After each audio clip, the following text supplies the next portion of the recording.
masa bimbingan. Pasti Kelompok 8 dari masa bimbingan Kanesia 2022. Di sini saya sebagai moderator, nama saya Angelika Prof.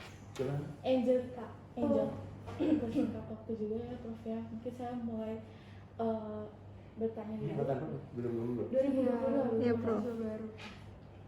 Mungkin boleh Prof menceritakan sedikit mengenai Prof sendiri dari nama mungkin. Enggak dulu. Maksudnya untuk apa dulu? Saya minta ngomong apa? Untuk sebenarnya tujuan kami untuk wawancara di sini untuk lebih mengenal ikatan alumni ya dari FK4 sendiri. Kemudian kami juga ingin bisa mendapatkan perspektif baru bagaimana sih profesi dari profesor sendiri gitu. Assalamualaikum warahmatullahi wabarakatuh. Waalaikumsalam. Saya nggak tahu berapa lama ada waktu, tapi saya nggak tahu ya, mungkin terbatas waktunya. Tapi sambil ini bawa aja ya untuk bagian aja. Iya, makasih. Ini ada buku saya 70 tahun. Jadi ya nanti boleh aja nanya, tapi mungkin kalau ada yang lewat atau apa, nanti silakan dibaca. Ini buku saya. Itu 2 tahun, 3 tahun yang lalu. Terus nanti dibuka aja ini buat kalian yang bawa. Iya, Prof. Terus ini juga tahun berapa nih? 2000 kedokteran dasar itu bikin Kongres Internasional Biomolekuler. Ini ada bukunya yang bagus tahun 2016. Siapa yang senang baca? Terima kasih banyak ya. Nggak bawa apa-apa, mohon Nah, maaf. ini yang penting ya. Orang tua saya udah meninggal, ya. Tapi ini waktu itu almarhum ibu saya meninggal, kita bersaudara tuh bikin buku. Masa kecil saya ada di sini semuanya. Kalau mau baca silakan. Terima kasih banyak Prof. Ini terakhir. Nah, satu bersebelas saudara. Ya. Ini yang paling tua baru meninggal juga. Ini waktu almarhum 70 tahun ada inilah lewat itu. Ada saya juga waktu kecil bawah itu. Bagaimana? Terima kasih banyak Prof. Nanti yang nanya jangan satu orang ya, giliran ya. Ya. So, kamu tanya saya jawab. Baik, Prof. Mungkin sebelumnya perkenalkan, saya udah perkenalan tadi sama Latifah yang akan menanyakan beberapa pertanyaan pada Profesor. Yang pertama, Prof. Prof ini merupakan angkatan berapa ya, Prof, dari FK4 sendiri? Masuk Unpad? Iya. 68. 68, lulus dari Unpad angkatan 75. 75. Baik, Prof, terima kasih. Tadi sebutkan bahwa Prof berarti angkatan 68 dari Yeah. FK4. Dan sampai sekarang berarti sudah menjadi seorang profesor, menjadi seorang dokter yang luar biasa. Siapa ya? Tentunya dokter sudah melewati berbagai macam fase naik turun ujian, halang rintang pada prosesnya. Namun pada awalnya apakah ada alasan tertentu yang membuat Prof menetapkan pilihan untuk masuk FK4? Oh, sebelum kuliah maksudnya? Iya. Saya masuk Unpad 68 ya, jadi udah sekian lama. Waktu itu terus terang saya bingung waktu itu. Saya coba-coba daftar, saya diterima di 3, saya di ITB diterima, di Unpad di ITB di Kimia Teknik, di Unpad diterima di Pertanian dan Kedokteran. Saya mesti milih 3 plus 1 kedokteran UI, saya 4. Yang UI sebenarnya belum, cuman saya udah ke Jakarta, waktunya bentrok sama tes yang di Bandung, jadi saya pulang ke Bandung. Ya saya sendiri kalau ditanya bingung karena saya diterima di Pertanian, di Kedokteran dan di Kimia Teknik ITB.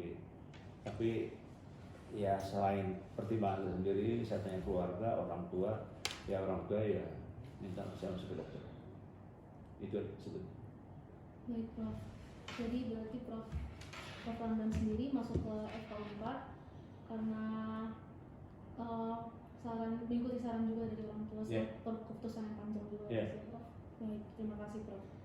Mungkin selanjutnya akan ditanyakan oleh teman saya yang lain ya, Prof. Jangan bebas aja, jangan usah pakai Ada nggak motivasi kenapa ingin masuk ke kedokteran? Kan sebelumnya sudah ada 4 pilihan ya. Oh, Sebelumnya oke. kan. Sebetulnya kalau ditanya lebih jauh, dari kecil saya suka, memang saya suka nolong orang.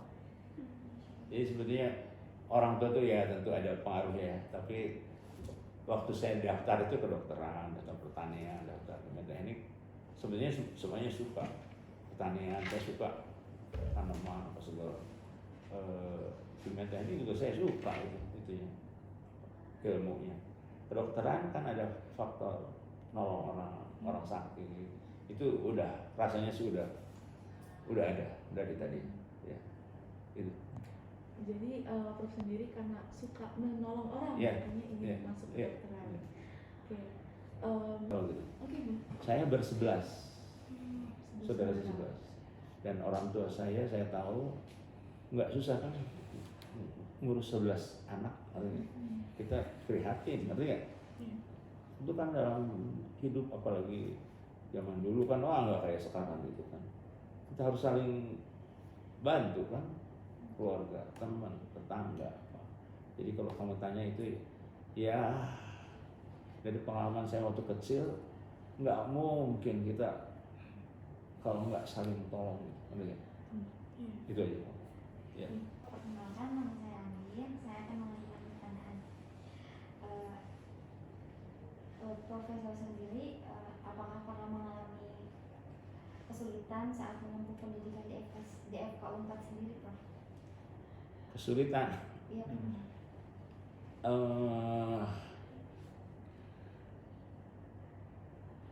Boleh nanya lebih spesifik ya? Maksudnya gimana? Kesulitan, Uang atau apa? kesulitan dalam belajar, terus bagaimana cara Prof mengatasi kesulitan tersebut, Prof? Oh, kalau belajar sih rasanya enggak. Saya SD, SMP, SMA, alhamdulillah saya bisa melewati dengan baik rasanya. Dan waktu kuliah, selain saya senang, saya banyak teman. Saya mungkin kalau boleh saya tambah, selama sekolah itu saya aktif di senat mahasiswa, banyak kegiatan, jadi banyak teman, banyak pengalaman. Rasanya nggak ada waktu untuk mengeluh atau untuk rasanya habis aja waktunya, gitu. Itu maksudnya atau ada yang lain? Seperti itu, Prof. Ya. Motivasi sekali bagi kita teman-teman. Terus selanjutnya, Saya minta saran ya. Mungkin kamu kan udah daftar pertanyaan, tapi jangan terpaku terlalu itu. Ngerti nggak? Kita ngomongnya bebas aja, ngerti nggak? Ya itu boleh aja untuk pegangan. Tapi kan kadang-kadang belum tentu. Saya nggak tahu apa yang di benak kamu apa. Ngomongnya bebas aja supaya kita enak. Silakan. Oke, baik. Mungkin dilanjutkan teman saya.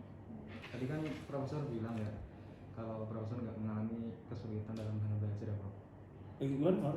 Tidak. Agak keren dikit loh. Tidak mengalami kesulitan dalam hal belajar. Iya, bukan tidak mengalami. Saya bisa mengatasi kesulitan. Oh, seperti itu. Kesulitan pasti ada dong. Masih ada ya. Nah, boleh dijelaskan nggak, Prof? Dulu tuh sistemnya seperti apa, terus profesor tuh belajarnya gimana, Prof? Kok bisa Prof bisa mengatasinya itu nggak cara Gini. belajar? Dulu lain dengan sekarang. Dulu itu udah dari tingkat 1, 2, 3, 4, 5 itu kan kuliah segala macam itu. Terus 6, 7 kan koas masuk rumah sakit. Itu sampai 1, 5 itu sistem gugur. Kalau misalnya tingkat 1 nggak lulus, gini, harus lulus semua tingkat 1 itu, artinya kuliah ujung-ujungnya. Kalau ada yang nggak lulus atau di kan nggak lulus lagi, ngulang dari awal. Jadi orang ada yang tahun pertama tuh 2 kali, kalau nggak lulus lagi keluar dia. Dulu keras sekali, ngerti nggak? Iya. Jadi bisa gitu setahun 2 tahun. Nah, harus Nanti lulus itu, Prof. Kenapa? Tahun pertama harus lulus, Prof. ya kalau lulus ya di tingkat 2. Tapi kalau misalnya nggak lulus, ada yang nggak lulus ya di kan, masih waktu sebulan. Kalau nggak lulus juga ya ngulang sama sekali. Kalau tahun kedua nggak lulus lagi keluar. Ini keras sekali dulu, keras sekali. Jadi kamu tuh beruntung sekali sekarang, nggak ada yang keluar, hampir nggak ada. Kamu jawab atau belum? Silakan. Udah terjawab belum? Belum Prof. Tadi kan sistemnya ada 7 tingkat tadi Prof. Iya, 7 tingkat. Itu terus cara Prof belajar itu gimana, Prof? Oh, Cara itu belajar maksud kamu. Saya enggak. Ya saya sendiri terus terang saya takut kan kalau saya udah tahun kedua dikeluarin 4 tahun, saya harus belajar sungguh-sungguh. Kalau enggak nanti saya keluar kasihan orang tua saya. Itu nomor satu, takut. Dulu itu kita yang takut. Gitu. Dan dulu itu khusus ya bukan kedokteran semuanya sistemnya feodal. Sama guru nggak ada kayak gini, takut kita. Ngerti nggak? Oh ngomong marahin, ngerti nggak? Suasananya lain sekali, feodal apa? Jadi istilahnya teacher center, dosen yang itu, ngerti nggak? Kamu keluar, kamu kan sekarang kan bergeser kan, kamu yang nentuin kan, ngerti nggak? Iya. Jadi saya takut bukan takut jelek ya, ngerti nggak? Saya kalau nggak lulus gimana? Saya akan ngulang lagi, uang lagi, ngerti nggak? Gitu. Jadi saya terpacu, saya nggak. Ya, sorry, saya memang paling gampang ngomongnya takut ya. Iya. Tapi sebenarnya saya bukan takut jelek, ngerti nggak? Saya ingin selesai sekolah, kalau bisa secepat mungkin supaya nggak jadi beban buat orang lain. Itu yang terutama jadi sulit itu kan relatif ya. Tapi kan dulu itu lain, dulu kan nggak ada HP, nggak ada fotokopi, nggak ada. Kalau kita nggak masuk, minta tolong temen, gitu, atau pakai karbon, susah dulu, ngerti nggak? Zamannya kan seperti itu, ngerti nggak? Gitu. Sekarang, kalau boleh saya sarankan, karena harus ikut cara sekarang, ngerti nggak? Nggak bisa kamu ngomong, tapi nggak apa-apa kamu tanya biar punya bandingan. Jelas? Atau ada lagi silakan. Berarti ini ya Prof. Rasa takut yang Prof alami. Tapi itu takut yang positif loh. Saya bukan Iya. takut jelek. Saya nggak mau nggak lulus. Oke. Membuat Prof itu ingin berbakti pada orang tua, tidak Iya. menjadi beban orang lain. Karena itu Prof bisa melakukan apapun itu caranya Prof. Iya. Dari mulai menulis di karbon tadi, Iya. atau apapun yang dilakukan pokoknya jangan sampai tidak lulus ya Prof. Iya. Harus membanggakan orang tua gitu. Siap. Mungkin satu lagi kalau Pak saya dulu Pak saya.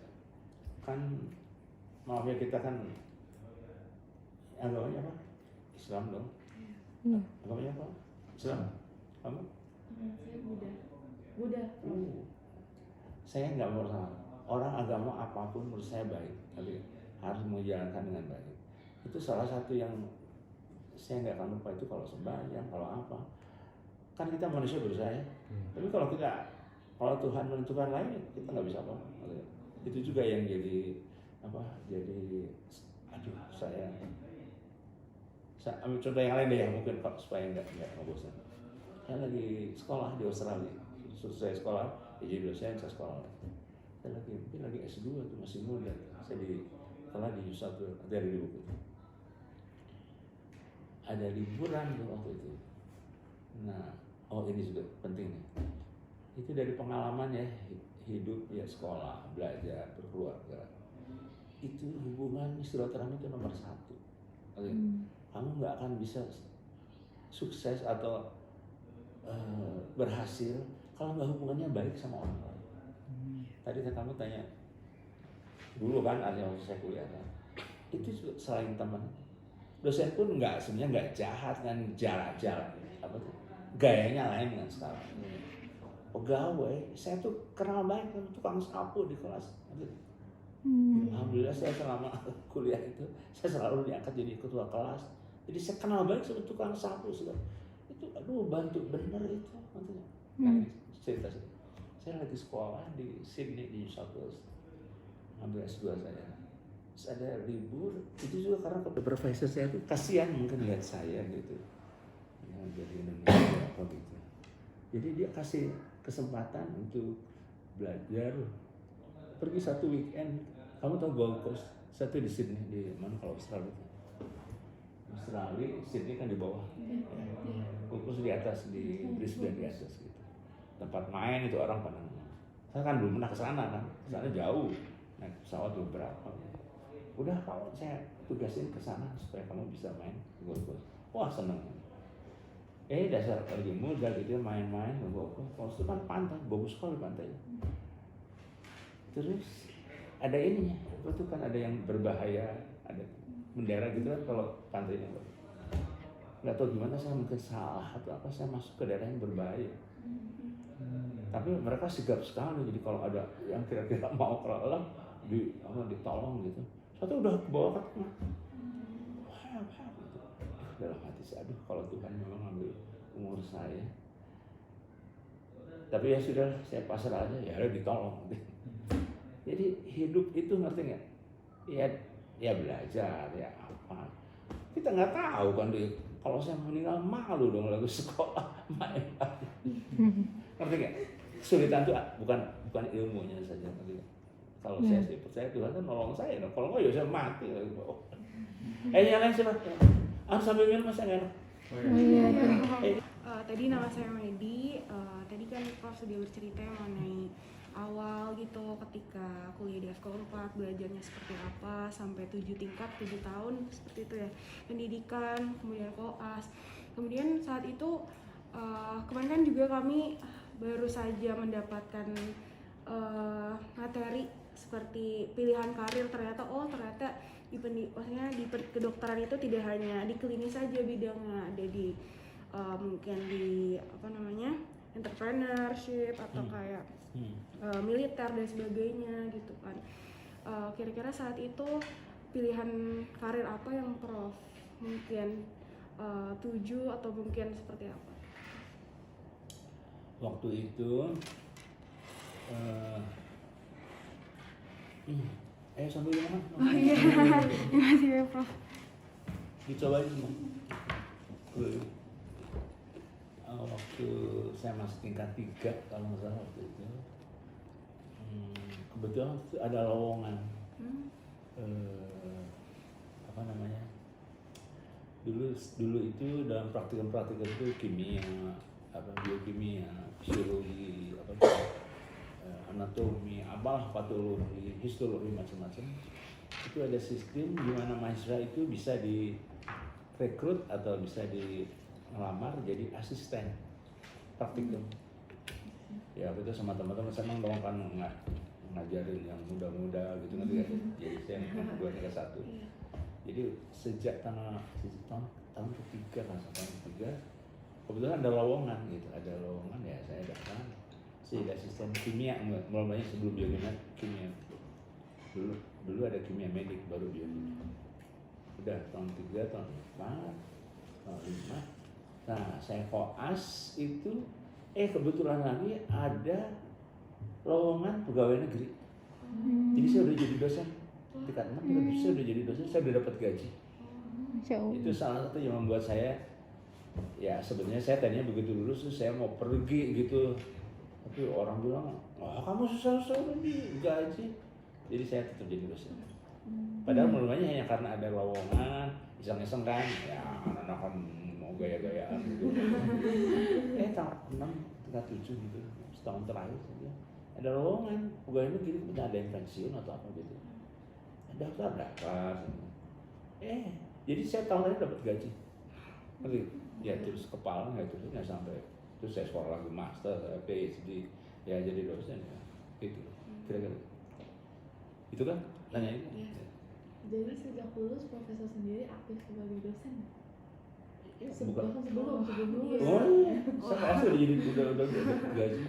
Ya lumayan kan bantuin orang tua kan, kan dulu kan kita harus beli textbook kan mahal. Iya.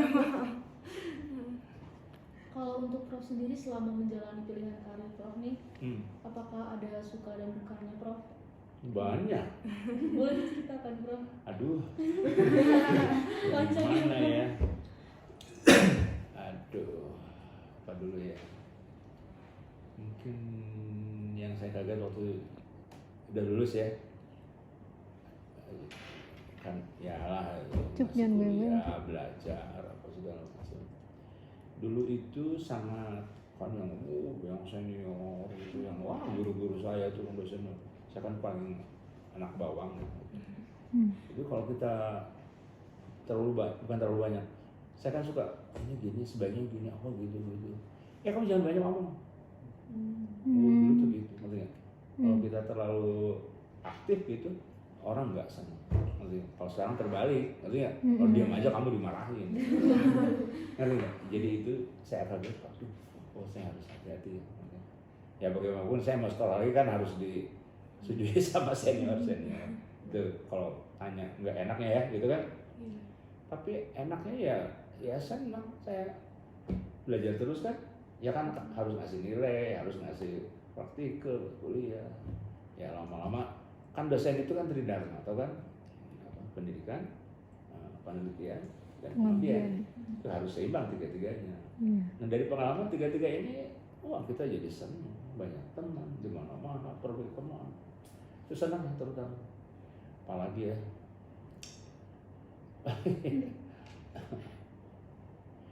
Mungkin ya kalau ditanya tadi, saya kan aktif di mahasiswa di senat mahasiswa udah biasa kan bikin surat atau juga. Oh ini, waktu saya S2 sambil master di New South Wales, Australia, kan di lab atau macam itu. Saya udah biasa bikin surat atau apa. Saya sering ke konsulat, orang Indonesia kan ngumpul. Supervisor tanya, kamu kok bisa sih bikin surat? Wah sama dari anak mahasiswa geologi ya. Jadi itu apa tuh?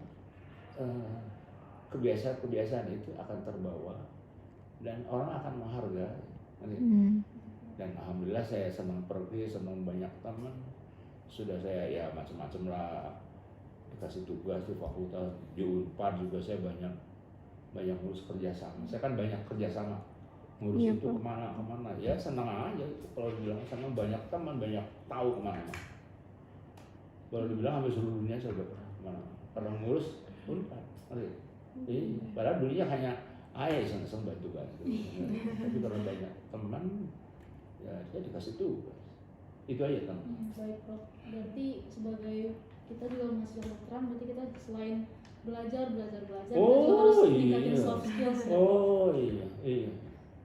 Dan makin banyak teman, makin apa ya, banyak input, banyak masukan, bergaul, kita kerjanya bisa makin, ngerti nggak? Bukan berarti apa ya, jadi hura-hura terus kita nggak bener kerjanya nggak bagus. Ya gitu. Baik Prof. Mungkin Silakan, bebas aja. Selama profesor jadi dosen, Ya. terus banyak pengalaman bersama di sini. Selain itu ada nggak Prof kira-kira pelajaran hidup gitu yang profesor dapatkan, pengalaman yang mungkin nggak bisa dilupakan gitu selama Apa ya? perjalanan jadi dosen? Yang mana ya? Praktek itu maksudnya atau apa dalam praktek? Mungkin dalam saat meneliti menemukan apa, atau dalam mengabdi bertemu dengan pasien seperti apa gitu Prof. Oke. Mungkin yang terakhir aja ya. Ini dalam tahun-tahun terakhir ini Unpad itu memberikan grant hibah, namanya Academic Leadership Grant (ALG). Saya termasuk yang dapat. Guru besar itu didorong untuk meneliti sesuatu sehingga selain ilmunya juga guru besar itu diharapkan membawa anak-anak muda untuk jadi dokter, jadi guru besar.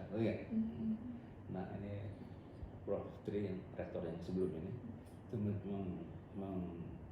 menggagas ide ini, jadi Academic Leadership Grant (ALG). Nah kebetulan saya dan teman-teman itu milih thalassemia. Tahu thalassemia? Thalassemia. Ya. Dan alhamdulillah selama berapa tahun nih sekarang? 2015, 7 tahun ya, udah 7 tahun.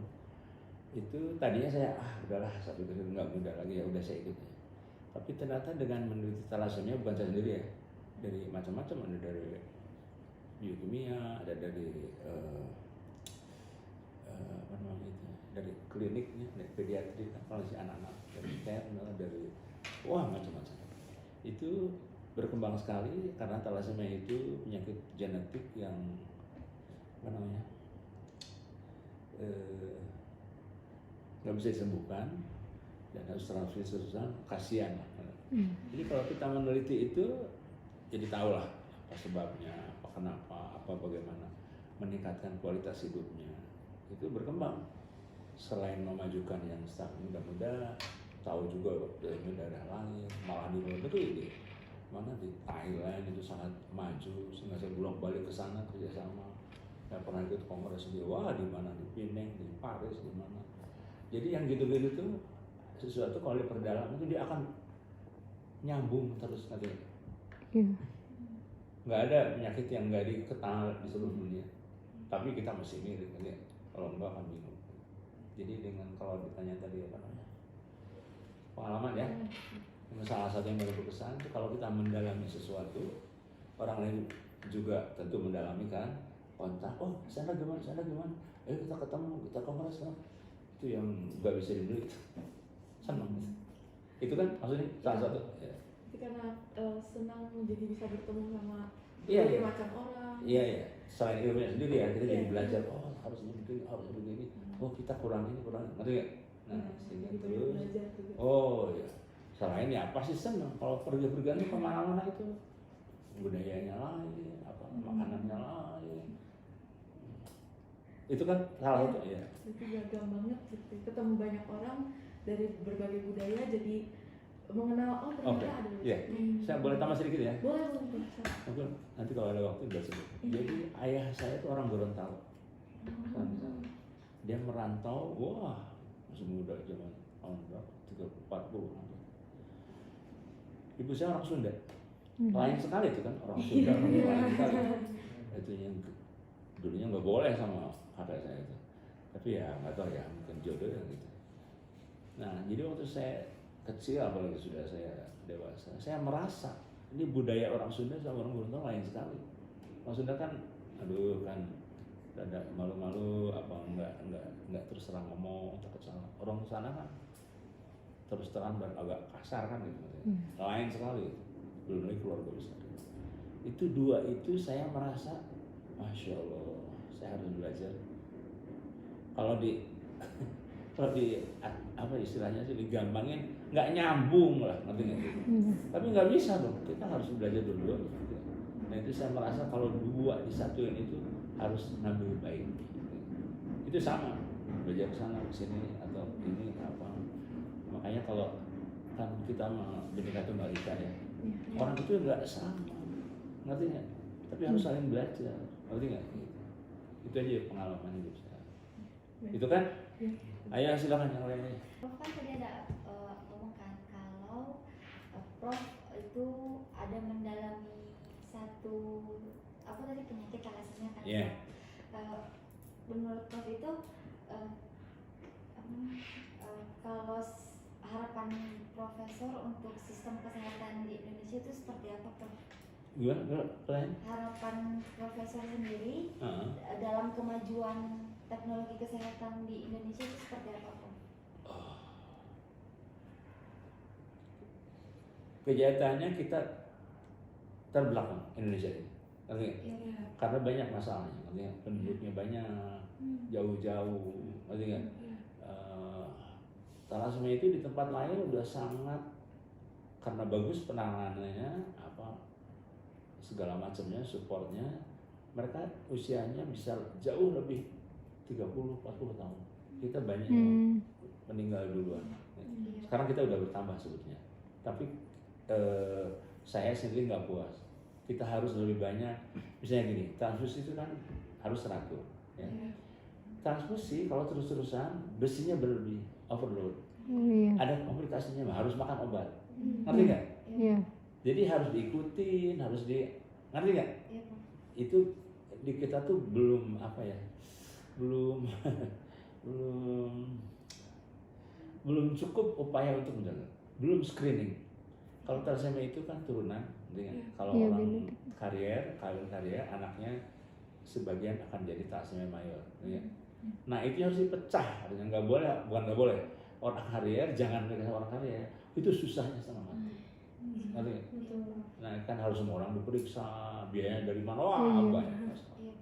Maksudnya itu kan, jadi kita masih jauh, tapi insya Allah kalau semua akan berusaha maksimal akan membaik, tapi perlu waktu. Itu kan yang tenet? Iya, Prof. Ya. Terus jadi Indonesia ini termasuk yang di belakang, tapi insya Allah karena sudah banyak tenaga medis juga akan banyak menolong Ya asal kita mau sungguh-sungguh loh, ngerti nggak? Iya. Ya karena sampai tambahan sedikit mengenai screening gitu ya. Kan harusnya orang itu SMP, SMA udah diperiksa yang karir. Kamu jangan nikah sama karir. Di kita orang udah mahasiswa baru diperiksa, udah jatuh cinta, udah aja, ngerti nggak? Gitu. Jadi masih, banyak masalah. Kesulitan ya Prof di situ. Soalnya yang lain, Di tengah kesibukan gitu kan. kalau mungkin tadi saya udah cerita, saya senang outdoor gitu kan, saya senang outdoor. Tapi ada yang khusus saya suka berkebun. Kamu main ke rumah boleh. Saya suka batik.